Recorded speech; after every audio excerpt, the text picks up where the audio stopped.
한 목소리로 읽겠습니다. 시작. 그 안에서 너희도 진리의 말씀 곧 너희의 구원의 복음을 듣고 그 안에서 또한 믿어 약속의 성령으로 인치심을 받았으니 이는 우리 기업의 보증이 되사 그 얻으신 것을 속량하시고 그의 영광을 찬송하게 하려 하심이라. 아멘. 지난 시간에 우리는 그리스도께서는 중보사역을 통해서 우리를 위한 구속과 은혜 언약에 속한 모든 혜택들을 획득하셨다라는 사실을 살펴보았습니다. 그리스도는 구속사역을 통해서 우리를 위한 구속과 은혜 언약에 속한 모든 혜택들, 그것이 그리스도 안에 속한 모든 신령한 복이죠. 그 그리스도 안에 속한 모든 신령한 복을 이제 정당하게 획득하셨다는 거예요. 자, 우리를 위한 것을 엄청나게 가지고 계십니다. 그리스도 안에 하늘에 속한 모든 신령한 복이 다 들어 있습니다. 자, 그렇다면 누가 그리스도께서 이루신 이 놀라운 구속의 혜택을 누리게 될까요? 59문부터 60문까지 해서 이것을 이야기하고 있습니다. 함께 살펴보도록 하겠습니다. 자, 누가 그리스도를 통해 얻는 구속에 참여하는가? 59문을 우리 큰 소리로 한번 같이 읽습니다. 자, 시작. 누가 그리스도를 통해 얻는 구속에 참여합니까? 답. 구속은 그리스도께서 값주고 사서 주고자 하신 모든 사람에게 확실히 적용되고 효과적으로 전해집니다. 그들은 때가 되면 성령에 의해 복음을 따라 그리스도를 믿게 될 것입니다. 그랬습니다. 자, 그리스도의 구속은 그리스도께서 값주고 사신 모든 사람에게 적용된다 그랬어요. 누구한테 적용돼요? 값주고 사신 모든 자. 그러니까 아무한테나 다 적용되는 거 아니에요.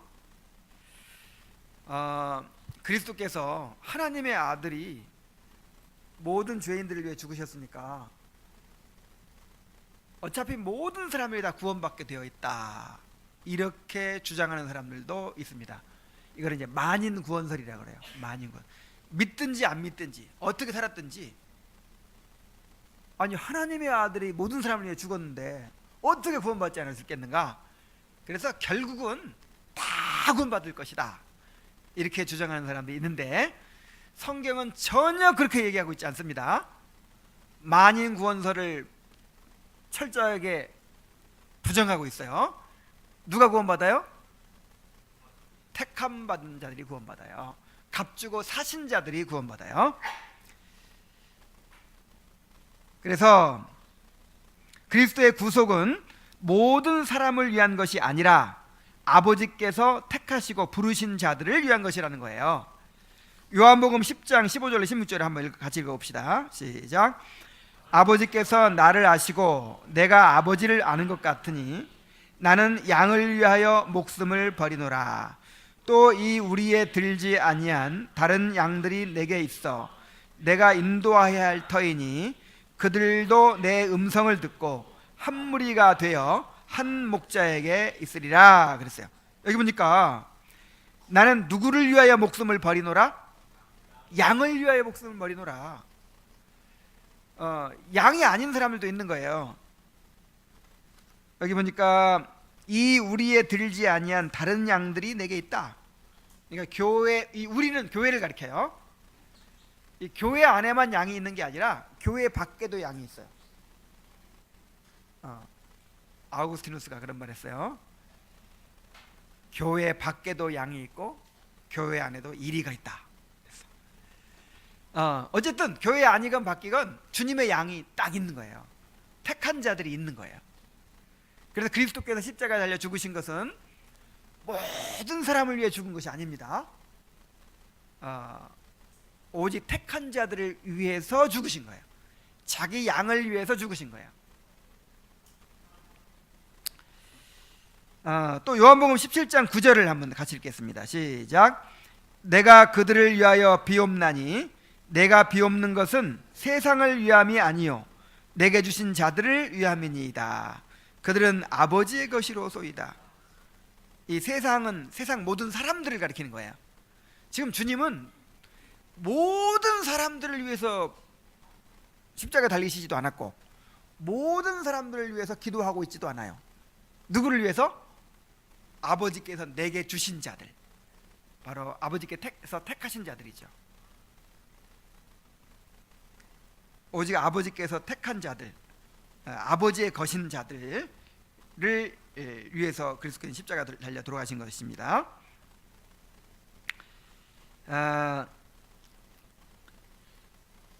자, 이런 사람들에게 그리스도의 구속은 확실히 적용되고 효과적으로 전해집니다. 그랬어요. 자, 그리스도의 구속은 모든 택함 받은 자들에게 확실하게 적용됩니다. 그리고 효과적으로 전해집니다. 요한복음 6장 37절 읽어봅시다. 시작. 아버지께서 내게 주시는 자는 다 내게로 올 것이요 내게 오는 자는 내가 결코 내쫓지 아니하리라. 6장 39절도요. 시작. 나를 보내신 이의 뜻은 내게 주신 자 중에 내가 하나도 잃어버리지 아니하고 마지막 날에 다시 살리는 이것이니라. 그러니까 하나님께서 택한 자들이 지금 교회 안에도 있고 교회 바깥에 있는데 그 중에 한 명도 잃어버리는 자가 없어요. 반드시 다 구원받게 돼요. 그래서 확실히 적용된다 하는 말이 바로 그 말입니다. 그래서 그리스도의 구속의 범위에 대해서 제한 속죄냐 무제한 속죄냐의 논쟁이 있어요. 그러니까 만인 구원설이냐 믿는 자들만 구원받는 것이냐 이제 이런 논쟁도 있고, 그 다음에 예수님이 십자가 달려 죽으신 것 자체가 모든 인류를 위한 것이냐 아니면 택한 자들만을 위한 것이냐, 요 논쟁도 있어요. 알미니안주의에서는 감리교인들은 예수님께서 모든 인류를 위해 죽으셨다고, 그들의 죄를 대신해서 죽으셨다고 그렇게 주장합니다. 그러니까 제한 속죄예요, 무제한 속죄예요? 무제한 속죄죠. 제한이 없어요. 모든 사람들을 위해 죽으신 거예요. 근데 왜 못 구원받나요? 자기가 안 믿어서. 그러니까 구원받고 못 받고를 누가 결정한 거예요? 내가 결정한 거죠. 그런데 성경은 그렇게 이야기하고 있지 않아요. 성경은 예수님께서 말씀하시기를 내가 세상을 위해 구하는 것이 아닙니다. 아버지께 내게 주신 자를 위해 구하는 것입니다. 이렇게 말하고 있잖아요. 그래서 제한 속죄를 말해요. 제한 속죄. 그리고 주님께 속죄했다면 100% 구원받는 거예요. 그러니까 알미니안주의에서는 주님께서 위하여 죽으셨더라도 내가 선택 안 해버리면 받아요, 못 받아요? 결국 구원받고 못 받고 사람한테 달려있는 거예요. 그러나 구원이 하나님의 주권에 달려있기 때문에 하나님께 택한 자들은 다 구원받는 거예요. 100%. 그래서 확실히 적용된다 하는 말이 그 말이에요. 확실히 적용됩니다. 그리고 효과적으로 전해진다는 말이 무슨 말일까요? 주님께서 택한 자들을 부르시고 그리스도의 구속을 적용하시는데 어떤 유효한 역사를 통해서 적용하신다는 거예요. 그러니까 그리스도께서 구원을 적용하셨는데 아무런 변화도 안 일어나요. 이런 일이 있을 수 있어요, 없어요? 없어요. 그래서 성령의 유효한 역사라는 말을 하는 거예요. 성령의 유효한 역사를 통해서 적용하신다. 그래서 성령이 적용하시면요 반드시 회심하는 일이 일어나는 거예요. 회심한. 예수님께 자신을 맡기고 세상으로부터 돌아서고 그야말로 죄를 떠나서 거룩을 추구하는 그런 삶의 변화가 일어나요. 유효한 효과적인 역사가 일어나요. 그들은 때가 되면 성령에 의해 복음에 따라 그리스도를 믿게 될 것입니다. 자, 여기 보세요. 때가 되면이라고 했고, 또 성령에 의해라고 했고, 복음에 따라라고 했고, 그리스도를 믿게 될 것이다 라고 했어요. 이게 지금 그리스도의 구속이 적용되는 과정을 보여주는 것입니다. 일단 때가 되면 그랬어요. 하나님께서 자기가 정한 때에 택한 자들을 부르십니다. 자, 하나님이 모든 걸 다 해놓고 내가 너희들의 구원을 위해서 내가 할 거 다 했다. 나는 이제 더 이상 할 일이 없다. 이제 선택은 누구한테 달렸다? 너희들한테 달렸다. 여기 알미니안주의죠. 그럼 선택할 수 있어요, 없어요? 영적 시체라니까 어떻게 선택을 해요? 그게 아니라 때가 되면, 이 때가 무슨 때를 말하는 거예요? 하나님의 때를 말하는 거예요. 부르실 때가 있어요. 때가 되면 하나님께서 이제 부르십니다. 사도행전 2장 47절에 보면은 하나님을 찬미하며 또 온 백성에게 칭송을 받으니 주께서 구원받는 사람을 날마다 더하게 하시니라. 자, 주께서 구원받는 사람을 어떻게 하셨다? 날마다 더하게 하셨다. 구원받는 사람이 더해지는 것은 주님께서 하시는 일이지 사람이 어떻게 할 수 있는 일이 아니에요. 사람에게 달려있는 일이 아니에요. 물론 이제 전도해야죠. 전도도 하고 우리가 빛으로 소금으로 그렇게 살아야 되겠죠. 그건 이제 우리의 책임이고, 사람들을 이제 영적으로 깨워서 복음으로 부르시는 것은 누구의 일이에요? 주님의 일이에요. 주님께서 부르시는 것입니다. 고린도전서 1장 9절에 보면은 너희를 불러 그의 아들 예수 그리스도 우리 주와 더불어 교제하게 하시는 이는 교제하게 하시는 하나님은 미쁘시도다 그랬어요. 자, 우리를 부르셨기 때문에 우리가 주님께 온 것입니다. 내가 막 열심히 찾아가지고 왔죠. 정말 진리를 찾기 위해서 자기의 모든 것을 다 포기해서 그렇게 추구한 사람들이 있어요. 그러는 무슨 종교가들도 있고 철학자들도 있고 수많은 도 닦는 사람들도 있고. 자, 그런 사람들이 길을 제대로 찾을 수 있어요, 없어요? 자기 지혜로 하나님을 찾지 못했다고 그랬어요. 찾을 수가 없어요. 하나님이 불러주지 않으면 우리는 그리스도를 만날 수 없습니다.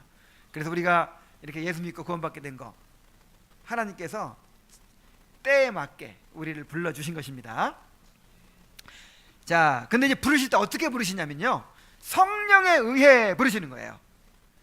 하나님은 성령을 통해서 택한 자들에게 그리스도의 구속을 적용하십니다. 고린도전서 2장 10절에 오직 하나님의 성령으로 이것을 우리에게 보이셨으니 그랬어요. 또 고린도전서 2장 12절에 우리가 세상의 영을 받지 아니하고 오직 하나님으로부터 온 영을 받았으니 이는 우리로 하여금 하나님께서 우리에게 은혜로 주신 것들을 알게 하려 하심이라. 자, 그리스도께서 우리를 위해서 십자가 달려 죽으시고 그 결과로 우리의 구속과 은혜에 속한 모든 혜택들을 엄청나게 지금 쌓아놓고 준비하고 계시는데 이거를 우리가 알 수 있어요, 없어요? 어떻게 알아요? 눈에 보이지도 않는 건데. 그래서 사람의 눈으로 보지 못하고 귀로도 듣지 못하고 사람의 마음으로도 생각지 못하였다 함과 같으니라. 누구를 통해 보이셨어요? 하나님이 오직 이것을 성령으로 우리에게 보이셨다. 오직 성령으로만 깨닫게 하십니다. 성령으로만 우리에게 은혜로 주신 것들을 알게 하십니다. 근데 또 성령께서 사용하시는 수단이 있어요. 성령께서 사용하시는 외적인 수단이 있고 내적인 수단이 있어요. 자, 성령께서 사용하시는 외적인 수단이 뭐냐? 복음입니다. 복음. 복음에 따라 그랬어요. 고린도서 1장 18절에 십자가의 도가 멸망하는 자들에게는 미련한 것이요 구원을 받는 우리에게는 하나님의 능력이라 그랬어요. 십자가의 도가 뭡니까? 복음이죠, 복음. 근데 복음은 멸망하는 자들에게는 미련하게 보여요. 아니 그게 어떻게 사람을 구원해? 그게 어떻게 인간의 문제의 해답이 될 수 있어? 그것이 어떻게 우리에게 영생이 될 수 있어? 그렇게 좀 어리석어 보이고 미련해 보이죠. 그러나 구원을 받는 우리에게는 하나님의 능력이 되는 거예요. 구원을 주신 하나님의 능력이 되는 거예요. 로마서 1장 16절을 함께 읽겠습니다. 시작. 내가 복음을 부끄러워하지 아니하노니 이 복음은 모든 믿는 자에게 구원을 주시는 하나님의 능력이 됨이라. 먼저는 유대인에게요 그리고 헬라인에게로다.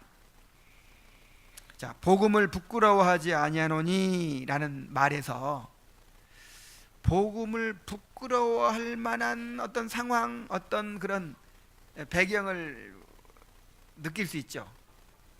당시 헬레니즘 문화가 이제 이 로마 제국 전체를 다 지배하고 있을 때 사람들이 가장 높이 이렇게 숭상하고 알아주는 게 뭐예요? 그 헬라 철학. 당신은 어느 학파요? 어디서 배웠어? 그러면 그냥 밑도 끝도 없는 그냥 학문적으로 철학적으로 그냥 뭐 만물의 근원은 물이다 막 해가면서 막 카오스가 어떻고 막 그냥 뭐 복잡한 막 그냥 학문을 막 얘기하면 그냥 거기에 뿅 가고 그냥 그렇게 해서 이렇게 사람들을 제자 삼고 하는 것인데, 이건 십자가의 도는 우리가 할 일이 아무것도 없어. 뭐 깨달을 것도 없어. 그냥 예수님이, 우리는 그냥 아무것도 아니래. 그냥 예수님이 그냥 우리의 구원을 다 이루셨으니까 우리는 복종하라는 거예요. 그래서 참 뭐 어리석어 보이고 미련해 보이고, 그리고 그냥 유대인들한테는 딱이 맞기 딱 알맞고 또 로마인들한테는 예수님을 왕이라고 하니까 핍박당하기 딱 맞고, 우상에 절하지 말라고 하니까 오직 하나님만이 참신이라고 하니까 어디 가서든지 그냥 몰면 맞기 딱 알맞는, 정말 이거는 어디 가서 그냥 말하기도 어려운 이제 그런 것이었거든요. 그런데 바울은 내가 복음을 부끄러워하지 않는다 이렇게 얘기합니다. 내가 복음을 부끄러워하지 않는다. 왜요? 그 사람들이 이해할 수 없고 또 다 그냥 핍박하고 조롱하고 참 그럴 만한 것인데, 하나님께서 구원하시는 방법이 뭐예요? 성령께 사용하시는 외적 수단이 뭐예요? 복음이에요. 복음. 그래서 복음을 전할 때 성령께서 역사하셔서 믿음을 일으키시고, 그렇게 해서 정말 구원받는 그런 것들을 경험했기 때문에 바울 사도는 나는 복음을 부끄러워하지 않는다. 나는 복음을 부끄러워하지 않는다. 이런 태도가 있었어요.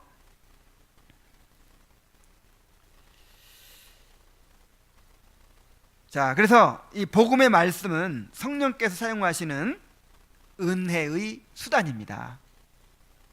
자, 성령께서 택한 자에게 구원을 적용하는 것을 은혜라고 하는 거예요. 자, 은혜가 뭐예요? 택한 자들에게 주님이 이루신 구속을 적용하는 그 역사를 은혜라고 하는 거예요. 은혜. 또 그러한 과정에서 이루어지는 성령의 감화, 이걸 은혜라고 하는 거예요. 근데 그 은혜가 전달되는 수단이 뭡니까? 복음이라네요. 복음의 말씀.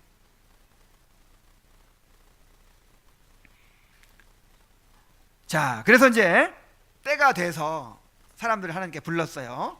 그리고 이제 복음이 선포됩니다. 그러면 성령께서 역사하셔서 믿음을 일으키세요. 믿음을. 자, 그래서 믿음으로라고 하는 거예요. 믿음으로. 성령께서 구속을 적용하시는 내적인 수단이 바로 믿음입니다. 자, 복음은 외적인 수단, 믿음은 내적인 수단이에요. 에베소 2장 8절을 다 같이 읽겠습니다. 시작. 너희는 그 은혜에 의하여 믿음으로 말미암아 구원을 받았으니 이것이 너희에게서 난 것이 아니요 하나님의 선물이라 그랬어요. 여기 보세요. 너희는 은혜에 의하여 그랬죠. 은혜에 의하여 믿음이 생기는 거예요. 그래서 믿음으로 말미암아 구원을 받았으니 요게 어디에 근거해요? 은혜에 의하여.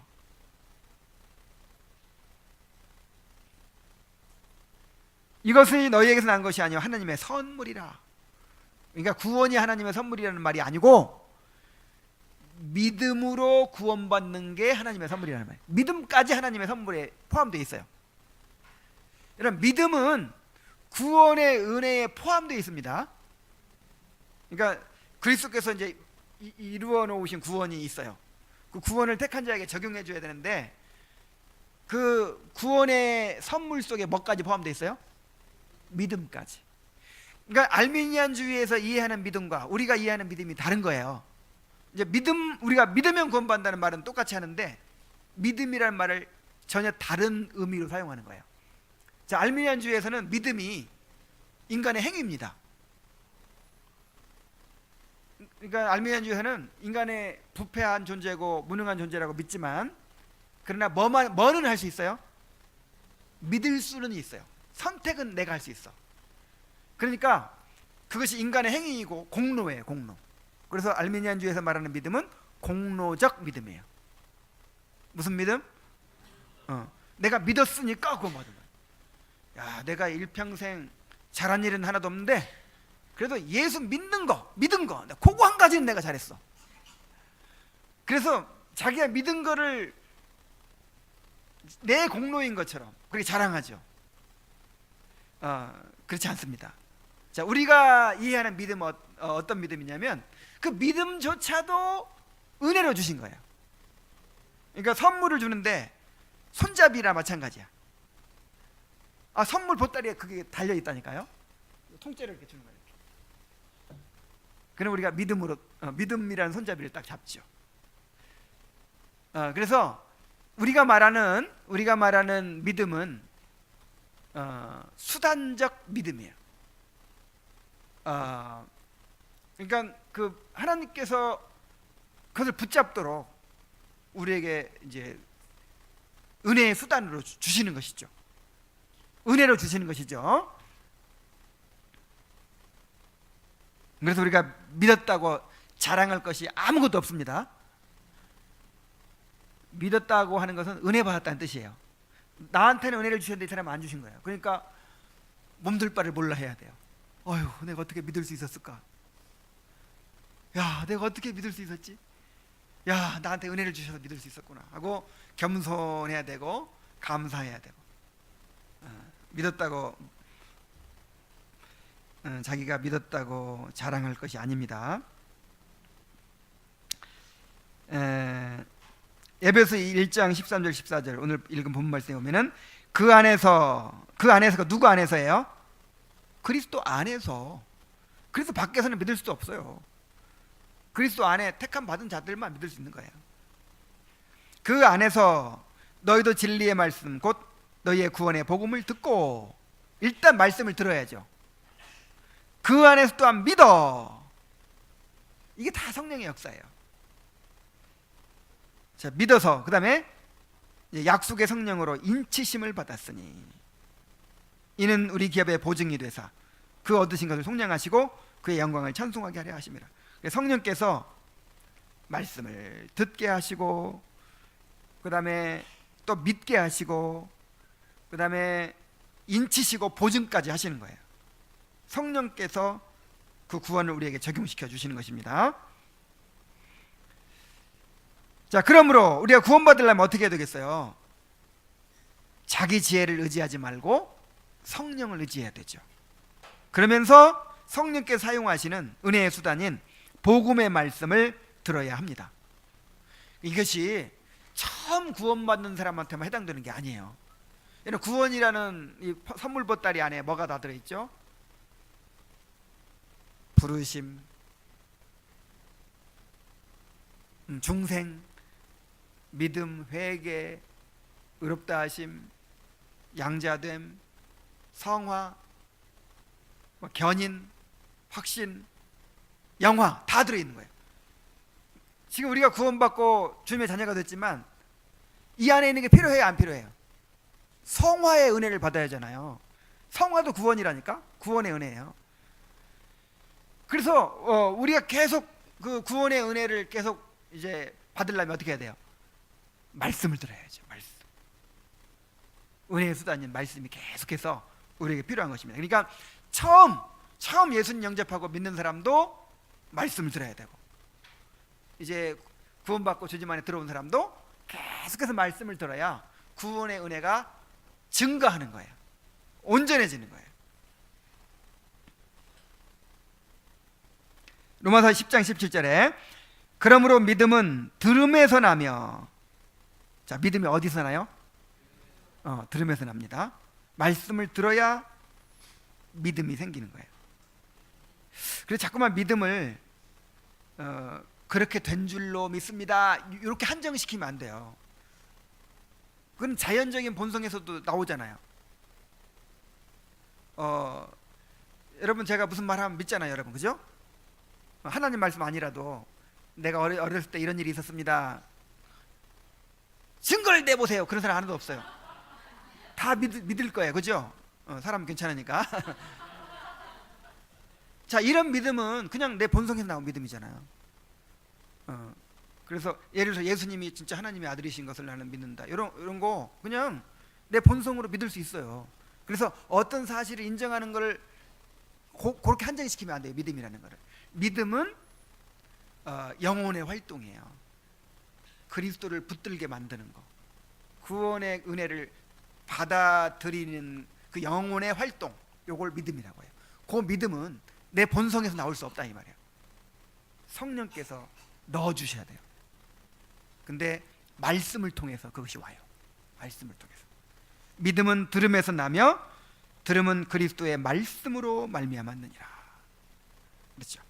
로마서 10장 14절에 그런즉 그들이 믿지 아니하는 일을 어찌 부르리요, 듣지도 못한 일을 어찌 믿으리요, 전파하는 자가 없이 어찌 들으리요. 그러니까 믿음이 생기려면 어떻게 해야 돼요? 전파하는 자가 있어야 돼요. 그리고 예수 그리스도를 바르게 전파해 줘야 돼요. 그래야 이제 그것을 듣고 믿음이 생긴다 하는 것이죠. 자, 그래서 누가 그리스도를 통해 얻는 구속에 참여합니까? 이런 질문에 대해서, 구속은 그리스도께서 값주고 사서 주고자 하신 모든 사람에게 확실히 적용되고 효과적으로 전해지는데, 어떤 방식으로 전해지느냐? 때가 되면, 다 때가 있어요. 때가 되면 누구에 의해서? 성령에 의해서. 성령은 뭘 사용하신다고요? 복음에 따라서 그리스도를 이제 믿게 하시는 것이죠. 그래서 복음은 성령이 사용하시는 외적인 수단이고, 또 믿음은 성령이 사용하시는 내적인 수단입니다. 자, 그런데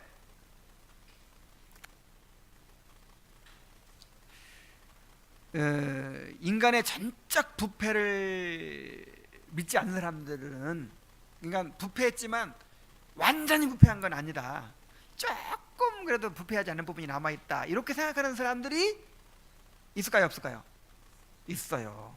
그런 사람들 가운데서는 인간의 본성의 빛에 따라서 진리를 깨달을 수도 있고 하나님을 발견할 수도 있지 않을까, 이런 생각이 있어요.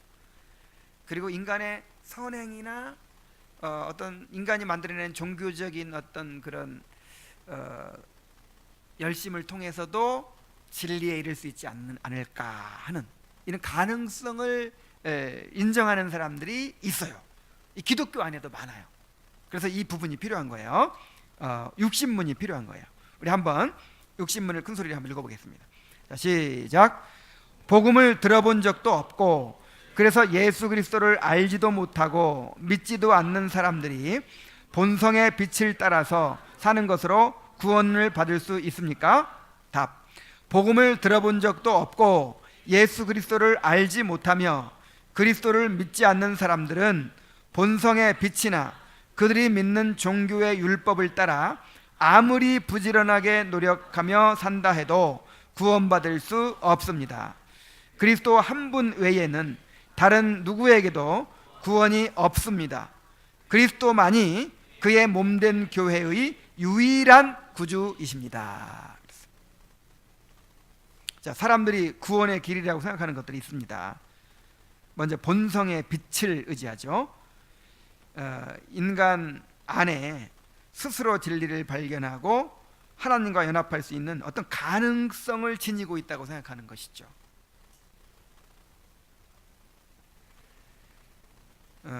그래서 이제 중세 신비주의 같은 것도요, 이런 본성의 빛을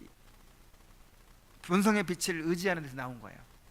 그러니까 인간이 완전히 부패한 건 아니다 이런 거죠. 그래서 자연 속에 가서 경건하게 이렇게 기도만 하고 정말 선을 추구하고 하다 보면 완전한 걸 못 깨닫더라도 어느 정도 하나님을 가까이 느낄 수 있다. 뭐 이런 식으로 이렇게 생각을 해요.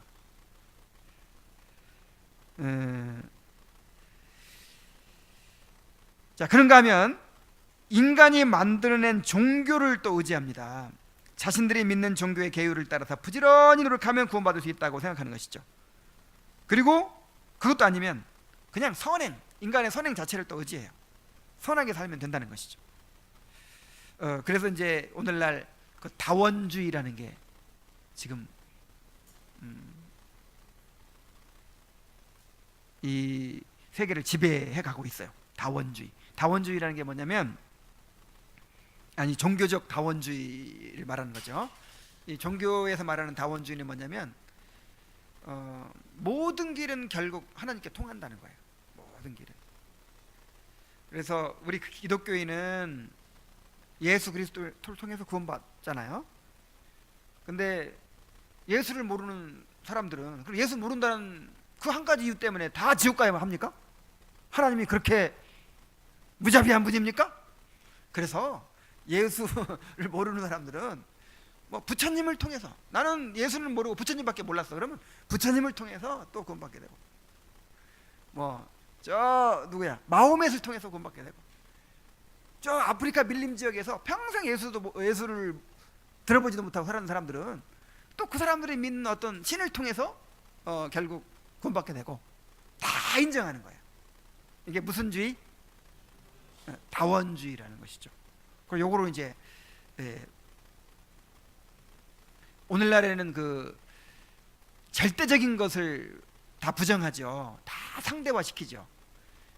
그러다 보니까 기독교 안에도 다원주의가 지배해 가고 있어요. 그래서 그게 훨씬 더 하나님의 마음을 더 잘 대변하는 것처럼 느껴져요. 하나님이 넓은 분이라는 거야. 하나님이 그렇게 좁아 터진 분이 아니라는 거야. 예수 하나 몰랐다고 그렇게 착한 사람들 다 죽게 만들겠느냐 이거지. 그렇게 종교적으로 티베트 지방에 사는 그 불교도들 보세요. 얼마나 그렇게 산을 올라가는데 엎드려서 이렇게 절에 가면서 올라가죠. 이야, 그 정성과 어떻게든지 그냥 신을 기쁘게 하고 그렇게 하려고 하는 그 애타는 정성을 하나님 무시하겠느냐 이거예요. 예수님 몰랐다고. 그래서 굉장히 참 하나님보다 마음이 더 넓어, 그 사람들은. 그래서 이 WCC 운동 같은 것도 그런 사상이 배경이 되어 있는 거예요. 지금 현재 그 천주교 교황이 이런 사상을 철저히 갖고 있죠. 꼭 카톨릭이 아니라도, 기독교가 아니라도 다른 종교에서 정말 이렇게 열심히 신을 추구하는 사람들도 다 구원받게 될 것이다. 그러더니 종교를 안 믿어도 그냥 선행만으로도 그렇게 될 것이다. 이건 천주교의 공식적인 입장이 아니라 교황 개인적인 생각이긴 하지만 그런 생각을 가진 사람들이 많다는 거예요. 자, 그러나 복음을 듣고 그리스도를 믿지 않으면 본성의 빛이나 그들이 믿는 종교의 율법을 따라서 아무리 부지런하게 노력한다 해도 구원받을 수가 없습니다. 이것이 이제 기독교의 가르침이죠. 성경의 가르침이죠. 자, 인간의 자연적 본성으로는 결코 진리를 깨닫거나 하나님을 알 수가 없습니다. 요한복음 3장 3절에 예수님께서 분명히 말씀하셨어요. 이르시되 진실로 진실로 내게 이르노니 사람이 거듭나지 아니하면 하나님 나라를 어떻게 할 수 없느니라? 볼 수 없느니라. 성령으로 거듭나지 않으면 하나님 나라를 볼 수가 없다. 고린도서 2장 9절 10절 기록된 바 하나님이 자기를 사랑하는 자들을 위하여 예비하신 모든 것은 눈으로 보지 못하고 귀로 듣지 못하고 사람의 마음으로 생각하지도 못하였다 함과 같으니라. 자, 사람의 마음으로 눈으로 귀로 발견할 수가 없어요. 그러니까 인간의 본성의 빛으로 발견할 수 있다 없다? 없다는 거예요. 또 종교적인 노력만으로도 스스로를 구원할 수 없습니다. 로마서 10장 2절로 3절에 내가 증언하노니 그들이 하나님께 열심히 있으나 올바른 지식을 따른 것이 아니니라. 하나님의 의를 모르고 자기 의를 세우려고 힘써 하나님의 의에 복종하지 아니하였느니라. 자, 하나님의 의가 뭐예요? 인간이 하나님께 나오려면 의가 필요해. 의. 그런데 인간은 철저하게 부패했죠. 그래서 또 철저하게 무능하죠. 그래서 의를 마련할 수가 없어서 아무도 하나님께 스스로 나올 수가 없어요. 그래서 하나님께서 자기 아들을 내어주셔서 인류의 모든 죄를 구속하시고 또 인류가 마땅히 이르러야 될 그 목적을 다 이루셔서 율법을 완전히 지키셔서 의를 마련하심으로, 그러니까 하나님께서 예수 그리스도를 통해서 인간의 의를, 하나님 앞에 나올 수 있는 의를 마련해 주신 거예요. 이게 무슨 의? 하나님의 의. 이게 복음이죠. 하나님의 의. 이 하나님의 의가 아니면 하나님께 인정받을 수 있어요, 없어요? 없어요. 아무리 인간의 정성이건 노력이건 다 없어요. 그런데 지금 유대인들의 문제가 뭡니까? 하나님께 열심히 있다니까요. 얼마나 열심인지 목숨 바쳐서 그렇게 경건하게 살려고 노력하고 했어요. 그런데 올바른 지식을 쫓은 것이 아니다. 올바른 지식을 쫓은 것이 아니다. 올바른 길로 간 것이 아니죠.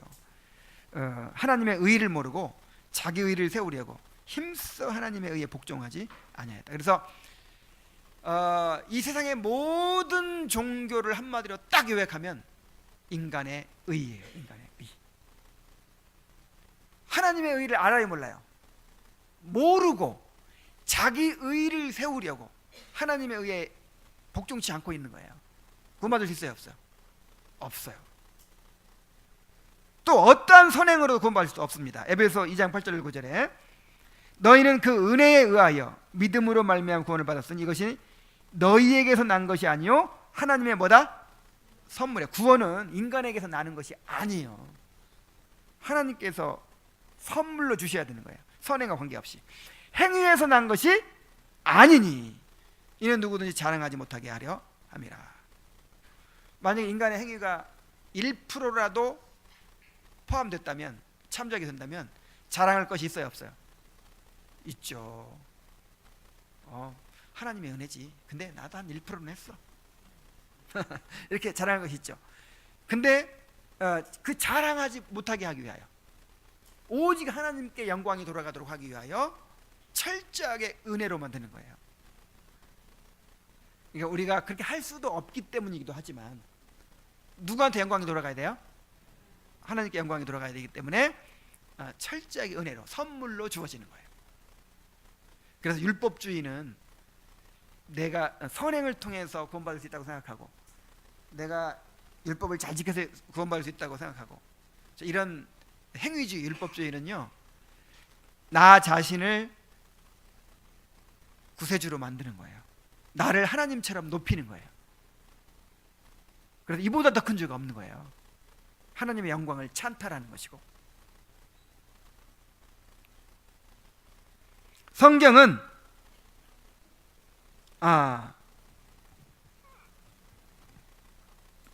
디도서 3장 5절도 안 읽었어요. 우리를 구원하시되 우리가 행한 바 의로운 행위로 말미암지 아니하고 오직 그의 긍휼하심을 따라 중생의 씻음과 성령의 새롭게 하심으로 하셨나니, 우리에게선 더 이상 나올 것이 없기 때문에 우리 행위는 아예 그냥 참작하지 않고 그의 긍휼하심을 따라 중생의 씻음과 거듭나게 하시지 않으면 소망이 없죠.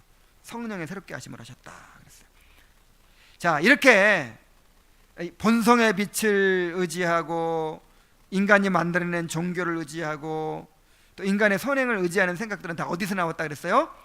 인간의 전적 부패의 상태를 알지 못한 데서 나온 것입니다. 인간의 전적 부패. 그래서 우리가 이 개혁주의 신앙은 항상 뭘 강조해요? 전적 부패. 저 이승구 교수님 지난번에 와서 강의할 때 맨 처음에 우리가 다 죽을 죄인이라고 생각해야 합니다. 이렇게 시작하죠. 이게 있어야만이, 병이 뭔 줄 알아야만이 그 병에 맞는 약이, 치료법이 나오는 거잖아요. 그래서 이 지금 알미니안주의라든지 저 율법주의 신앙 가진 사람들이, 이런 사람들이 다 뭐가 문제냐면 진단을 잘못하고 있는 거예요. 그러니까 전적 부패인데 한 1% 정도는 좀 괜찮은 부분이 있다는 거예요. 1%. 그래서 1% 정도 남은 부분을 좀 최선을 다하면 하나님이 99%를 도와줘 가지고 이렇게 구원받을 수 있다는, 이런 생각을 하고 있어요. 그러니까 100% 율법주의는 없어요. 사실 100% 행위주의는 없어요. 그러니까 다 어떤 식이냐면 신인 협력이에요. 그러니까 우리가 한 1%라도 있다는 거야. 조금 있어요. 그러니까 그거라도 우리가 할 수 있는 거라도 하면 그거 플러스 하나님이 얼마나 자비하신지 99%를 도와줘. 99% 도와줘 가지고 이제 우리의 구원이 이루어진다는 거예요. 그래서 은혜라는 말을 엄청 강조해요. 천주교에서도 맨날 은총하죠. 은총이라는 게 99% 은총이에요. 근데 우리는 100% 우리 안에 나올 게 없다니까. 그래서 정말 복음을 깨달으려면 뭐부터 깨달아야 돼요? 부패, 인간의 부패성부터 깨달아야 돼요. 이건 개인적으로도 마찬가지죠. 이 성도들이 갈수록 인간의 부패성, 자신의 부패성을 점점 깊이 알아야 은혜가 증가하는 거예요. 신앙생활을 제대로 하고 있나 못하고 있나 뭘로 구분할 수 있을까요? 점점 죄인이 돼가고 있는가, 점점 의인이 돼가고 있는가. 내가 말이야 예수 믿고 나서 술 담배 딱 끊고 그날부터 시작해서 주일 한 번 안 빠지고, 애들 잘 때 항상 축복기도 해주고, 하여간 얼마나 자랑할 것이 많아지는지 몰라요. 교회에 오래 다닌 사람일수록. 내가 주일학교를 몇십 년 봉사하고, 내가 제자 훈련을 어떻게 받고, 내가 그러면서 또 이제 나중에 끝에 다 하나님의 은혜입니다, 하나님의 영광입니다. 근데 이렇게 나를 내가 어떻게 했는가를,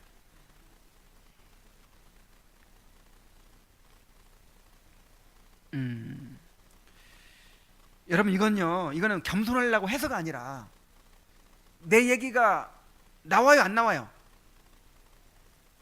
갈수록 내가 죄인인 것만 깨닫고, 갈수록 내가 더 부패 깨닫는데 내가 뭐 잘했다는 얘기가 나와요 안 나와요? 나올 수가 없어. 어떻게 그런 얘기를 해요, 뻔뻔스럽게.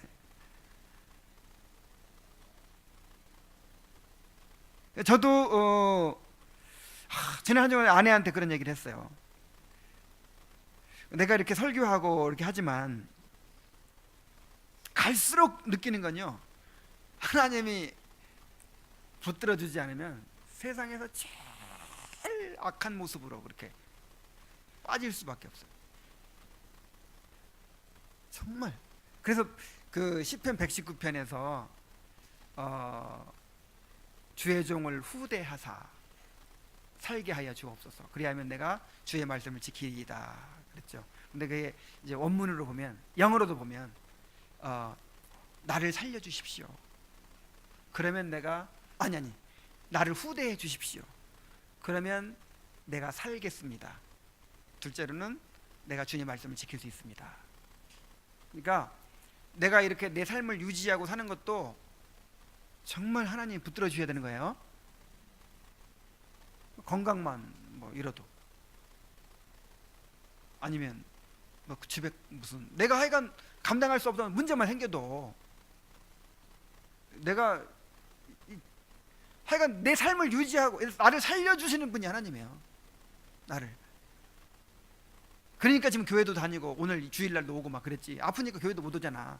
교회 온 거 자랑하지 말아요.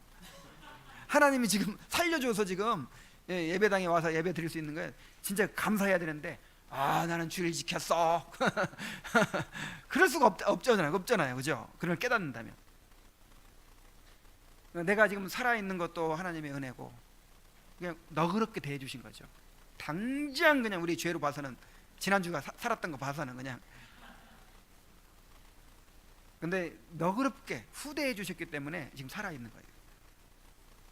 그리고 말씀을 지킬 수 있는 거예요. 말씀을 지킬 수 있는 게 은혜예요. 자랑이 아니라. 이런 죄인들이.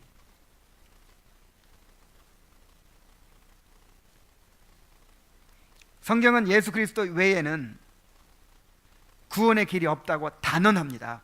요한복음 14장 6절에 예수께서 이르시되 내가 곧 길이요 진리요 생명이니 나로 말미암지 않고는 아버지께로 올 자가 없느니라. 아니 어디서 모든 길은 다 하나님께 통한다. 이 길로 가든 저 길로 가든 다 통한다. 어디 그런 말이 있어요? 나로 말미암지 않고는 아버지께로 올 수 있다 없다? 없다.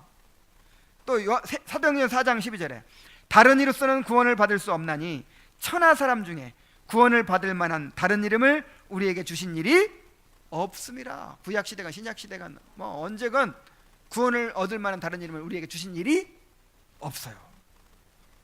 그래서 누구든지 복음을 듣고 그리스도를 믿지 않으면 영원한 멸망에 처하게 될 것입니다. 데살로니가후서 1장 8절 9절에 하나님을 모르는 자들과 우리 주 예수의 복음에 복종치 않냐는 자들에게 형벌을 내리시리니 이런 자들은 주의 얼굴과 그의 힘의 영광을 떠나 영원한 멸망의 형벌을 받으리로다 그랬어요. 자, 이제 59문을 다시 한번 읽어봅시다. 다시 한번 읽습니다. 자, 시작. 누가 그리스도를 통해 구속에 참여합니까?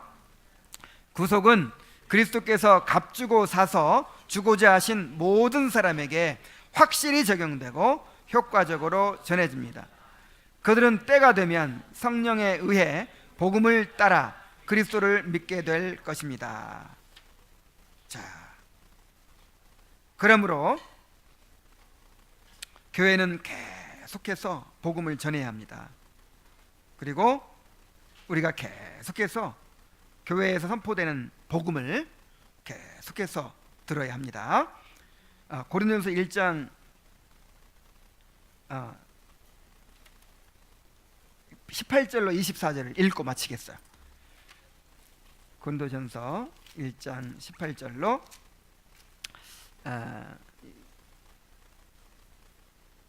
25절입니다.